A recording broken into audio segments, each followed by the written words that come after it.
नमस्कार दोस्तों, स्वागत है आप सभी का वेदांत क्लासेस के YouTube चैनल पर। दोस्तों, आज के वीडियो में हम थॉर्नडाइक का जो सिद्धांत है, प्रयास व त्रुटि का सिद्धांत, जिसे ट्रायल एंड एरर थ्योरी भी कहा जाता है, उस पर चर्चा करते हैं। अगर इसे आप पॉइंट टू पॉइंट याद रखते हैं तो एग्जाम में आपको दिक्कत नहीं आएगी क्वेश्चन करने में। चलिए शुरू करते हैं। सबसे पहले पूरा नाम, एडवर्ड ली थॉर्नडाइक इनका पूरा नाम था। इन्हें शैक्षिक मनोवैज्ञानिक की संज्ञा दी जाती है।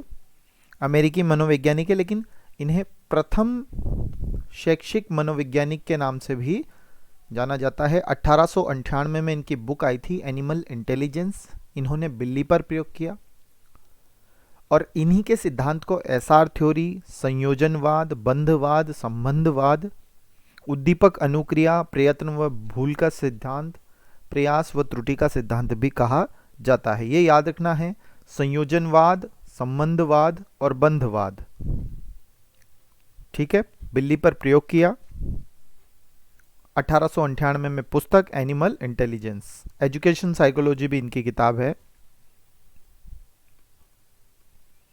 अगली बात हम करें, इन्होंने एक बात कही थी कि सीखना संबंध स्थापित करता है, इसीलिए इनके सिद्धांत को संबंधवाद का सिद्धांत भी कहते हैं। इन्होंने कहा सीखना संबंध स्थापित करता है और संबंध स्थापित करने का कार्य मनुष्य का मस्तिष्क करता है।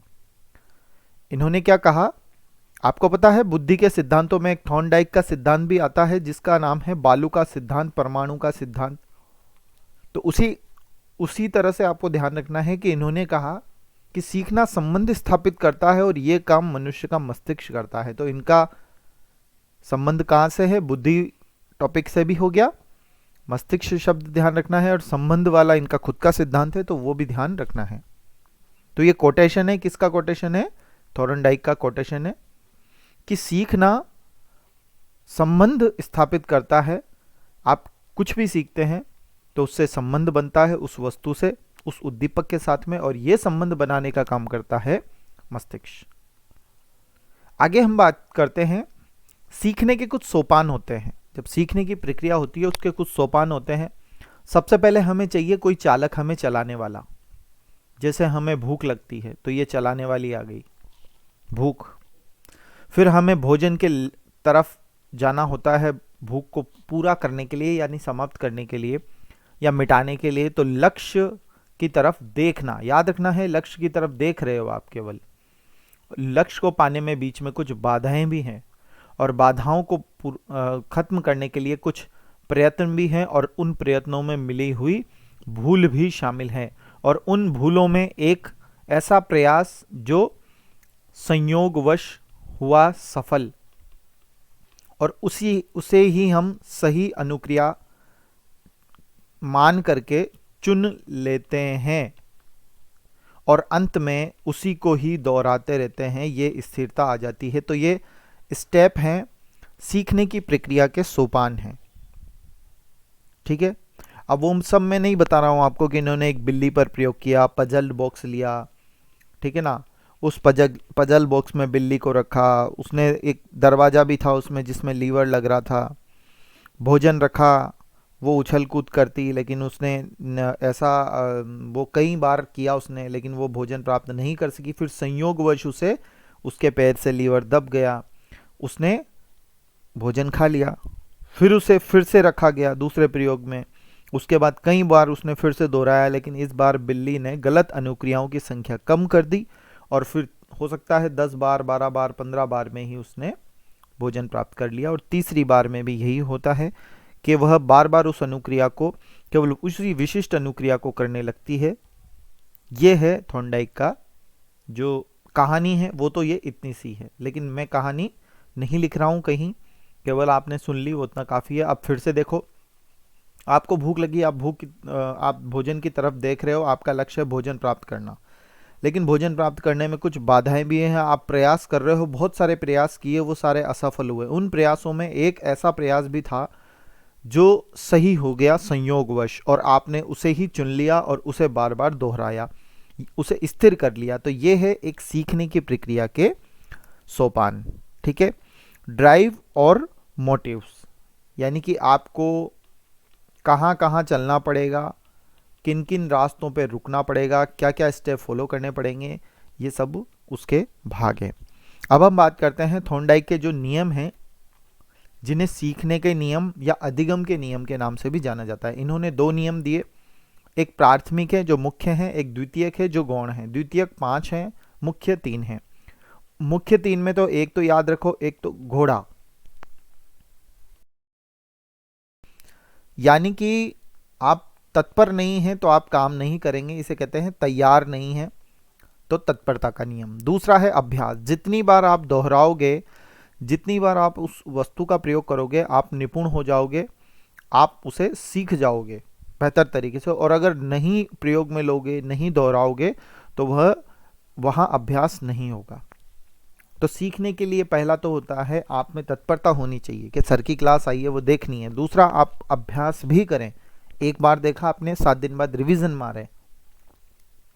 और तीसरा होता है प्रभाव, जो वस्तु आपके सामने आ रही है, जो टॉपिक आपके सामने आ रहा है, उसको पढ़ करके प्रभाव भी पड़े, यानी कि आपको लगे कि इसको पढ़ने से मुझे सफलता मिलेगी, तो ये कहलाता है प्रभाव पड़े, या परिणाम उसका कुछ न कुछ परिणाम मिले।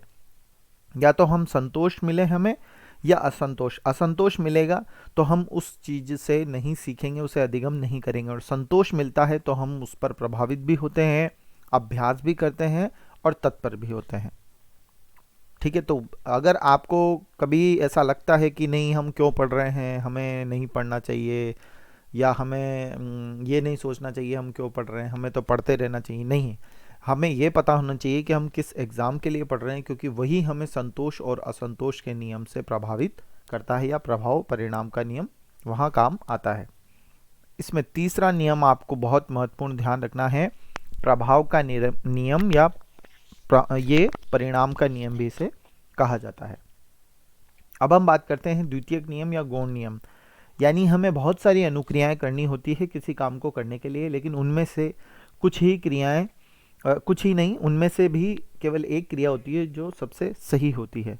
तो एक होता है नियम बहु अनुक्रिया, एक होता है आंशिक क्रिया, यानी हम केवल कुछ अनुक्रियाओं को करते हैं जो सही होती है, बाकी को छोड़ देते हैं, यानी आंशिक अपनाते हैं और बहुत सारे को हटा देते हैं। एक होता है मनोवृत्ति, आपका पहले से माइंड सेट क्या है। एक होता है सादृश्यता, सादृश्यता का मतलब होता है आत्मसातीकरण, का मतलब होता है कि जो सीख रहे हैं, जो टॉपिक, जो वस्तु है, वो हमारे पुराने ज्ञान से कितनी मिलती जुलती है। ठीक है, उसे कहते हैं सादृश्यता या आत्मीकरण का नियम।